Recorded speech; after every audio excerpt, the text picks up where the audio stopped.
요즘 스마트폰을 사면 거기서 끝이 아니죠. 케이스, 강화유리는 물론 심지어 충전기의 선택지까지 다양해지면서 뭘 사야 되나 라는 고민을 하게 만듭니다. 그래서 오늘은 아이폰 13 미니를 사용하면서 함께 사용해본 액세서리들을 소개해보려고 합니다. 후면 필름은 사실 굳이 필요하진 않지만 제 개인적으로 유광 후면을 썩 좋아하지 않아서 저는 무광 필름을 붙이는 편이에요. 제가 아이폰 12 미니 때 사용했던 필름의 경우 카메라 범프까지 커버했었는데 이게 좀 오래 쓰다 보면 얇아서 덜렁덜렁해지더라고요. 이번에는 이런 류의 필름은 제외했습니다. 첫 번째, 힐링실드 후면 필름. 네이버 최저가 5,000원 초반으로 구매할 수 있습니다. 힐링실드의 대부분의 제품들은 가이드 같은 게 따로 없어서 부착 난이도가 어려운 편이에요. 대신에 전국에 부착점이 많아서 손재주가 없어도 붙일 수 있는 장점이 있습니다. 부착비를 포함하게 되면 비용이 결코 저렴하진 않습니다. 힐링실드 필름은 퀄리티가 꽤나 괜찮은 편이에요. 두께도 두껍고 단단한 느낌이 있어요. 필름 자체만으로 보면 만족스러운데 맥세이프 충전기를 붙이면 조금 당황스럽습니다.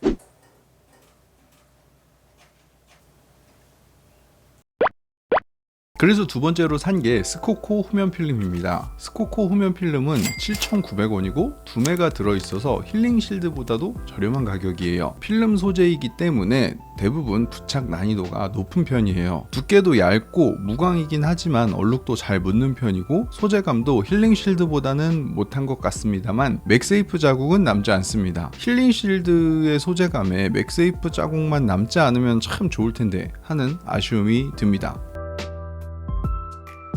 어차피 케이스 씌울 건데 필름은 뭐하러 붙이나 싶었겠지만 지금 소개할 이 케이스 때문이에요. 첫 번째, 링고 컴퍼니 메탈 범퍼 케이스. 예전에 아이폰 4 안테나 이슈가 있었을 당시에 해결책으로 나왔던 범퍼가 생각이 나죠. 가장 가벼우면서 생폰 같은 케이스를 찾아 발견한 범퍼 케이스예요. 가격도 강화유리보다도 저렴한 8,900원입니다. 전체적인 소재는 메탈로 되어 있고 라이트닝 포트 쪽은 고무 소재라 유연하게 뺐다 꼈다 할 수 있습니다. 모서리 부분이 이렇게 튀어나와 있는데 이는 카메라 범프가 바닥에 닿지 않게끔 바닥에 살짝 띄어두는 역할을 합니다. 기능상으로는 좋은데 손끝에 걸리는 느낌은 썩 좋지 않았어요. 안테나 라인이 지나가는 부분은 전파 방해가 생기지 않게 고무로 마감을 했다는데 가격인 만큼 디테일이 좋지는 못해요. 버튼을 누르는 느낌도 좀 뻑뻑하고 좋진 않더라고요. 생폰의 느낌을 가장 유사하게나마 느껴볼 수 있는 케이스였습니다. 두 번째는 애플 맥세이프 정품 실리콘 케이스입니다. 정품 맥세이프 케이스는 정품 액세서리인 만큼 완성도, 마감, 버튼감, 아이폰과의 연결성, 제품 보호의 역할, 마지막으로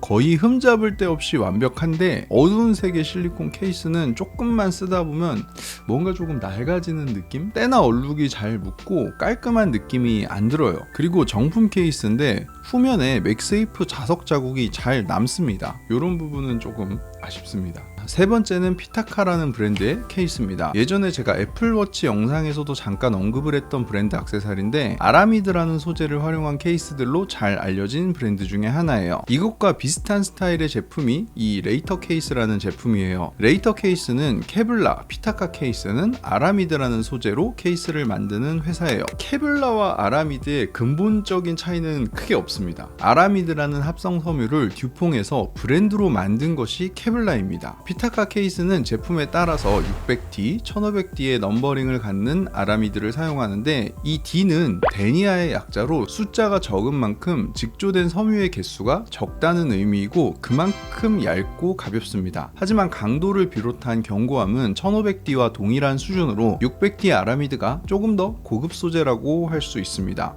소재에 대한 건 여기까지 하고 이 케이스를 고른 이유는 레이터 케이스처럼 다 감싸는 것보다 저는 이렇게 뚫려 있는 게 더 예뻐 보여서 이 케이스를 선택했습니다. 그리고 피타카 케이스는 직구로도 구매할 수 있지만 국내에서도 유통하고 있는 사이트가 있어서 접근성이 좋은 것도 장점이라고 할 수 있습니다. 가격은 7만원대로 저렴하진 않습니다. 제가 구매한 제품은 피타카 에어라는 제품으로 가장 가볍고 얇은 케이스입니다. 앞서 설명한 600D 아라미드가 적용되었고 무게가 7g으로 에어라는 이름에 걸맞는 가벼운 제품이에요. 이 카본 패턴도 굉장히 무난하고 깔끔했고 케이스가 적당하게 탄성이 있어서 장착과 탈착이 편합니다. 플라스틱 같아 보이지만 손에 착 감기는 느낌이 TPU나 플라스틱 케이스들과는 확실히 그 느낌이 다르고 만족감이 있습니다. 레이터 케이스와 비교했을 때의 소재감은 레이터 케이스가 조금 더 좋았어요. 얼룩도 안 묻고 훨씬 더 깔끔했어요. 하지만 디스플레이와 연결되는 엣지 부분까지 커버해주는 이런 디테일은 피타카 케이스가 더 좋았고요. 다만 스크래치 정도만 보호할 수 있는 수준의 경량 케이스이기 때문에 전체적으로 커버하기 위해서는 다른 시리즈의 케이스를 보시는 것도 좋을 것 같아요.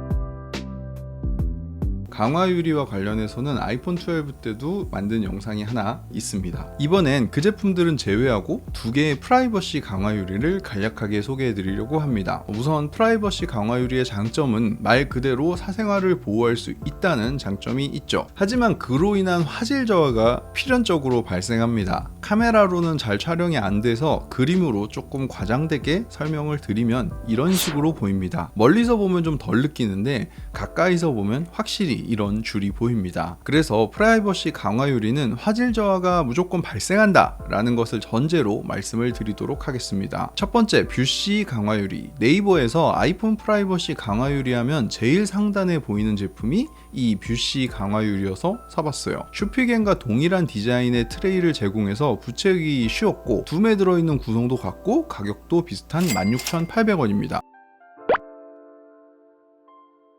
장점은 부착이 쉽고 커버 면적이 프라이버시 강화 유리 중에 가장 만족스러웠어요. 카메라에 구멍이 조금 과해 보이긴 하지만 이 노치까지 커버해주고 엣지 부분까지도 잘 커버를 해줍니다. 아쉬운 것은 화질 저하가 좀 심하게 느껴집니다. 이게 굉장히 큽니다. 화질 저하가 좀 심합니다. 두 번째, 맥시드 강화 유리. 이 제품은 5,900원이라는 가격적인 메리트가 굉장히 큰 제품이에요. 저렴한 가격만큼 구성도 단촐합니다만 그래도 유리라서 필름보다는 부착하기 편했어요. 거기에 노치 부분까지 커버하고 있어 뷰시 제품만큼은 아니지만 커버 면적도 나쁘지 않은 편이었어요. 단점은 마찬가지로 화질 저하입니다만 소모품으로 생각한다면 가격이 단점을 뛰어넘는다는 느낌이에요. 제가 그간 써본 제품들을 기준으로 좀 정리를 해보면 디스플레이를 커버하는 것에서 가장 좋았던 것은 뷰시, 그 다음 맥시드, 힐링실드와 슈피겐은 비슷했고요. 벨킨이 가장 면적이 좁았어요. 반면에 시인성은 벨킨이 가장 좋았고 바로 그 뒤가 슈피겐, 한참 밑으로 내려와서 뷰시, 맥시드, 힐링실드는 셋 다 비슷한 수준으로 화질 저하가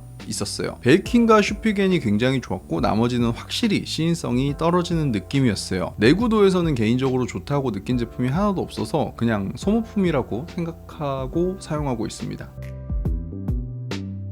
제가 쇼츠로도 잠깐 소개해드렸던 제품인데 좀 궁금해하시는 분들이 많아서 잠깐 소개해드리려고 합니다. 이 제품은 맥세이프 차량용 무선 충전기예요. 가격은 45,000원으로 먼저 출시한 벤트 마운트, 거치만 되는데 53,000원인 것에 비해 거치와 무선 충전까지 되는 맥세이프 정품 액세서리입니다. 색상은 검은색 하나이고 소재는 무광의 매트한 소재긴 한데 또 먼지가 달라붙는 것 같은 그런 느낌이 들기도 해요. 크기가 생각보다 작습니다. 크기가 좀 작은 편이기 때문에 차에서 쓸 때 정확하게 붙이지 않으면 살짝 떨어지는 일도 종종 있었어요. 특히 아이폰 13 프로 맥스는 맥세이프 케이스를 꼭 사용하시는 것을 추천드립니다. 최대 10W 무선 충전이라고 되어 있지만 아이폰에서는 7.5W 무선 충전만 가능합니다. 근데 이건 아이폰 전용이니까 최대 10W라고 표현하기엔 좀 무리가 있지 않나 라는 생각이 들더라고요. 맥세이프 링은 안 나옵니다.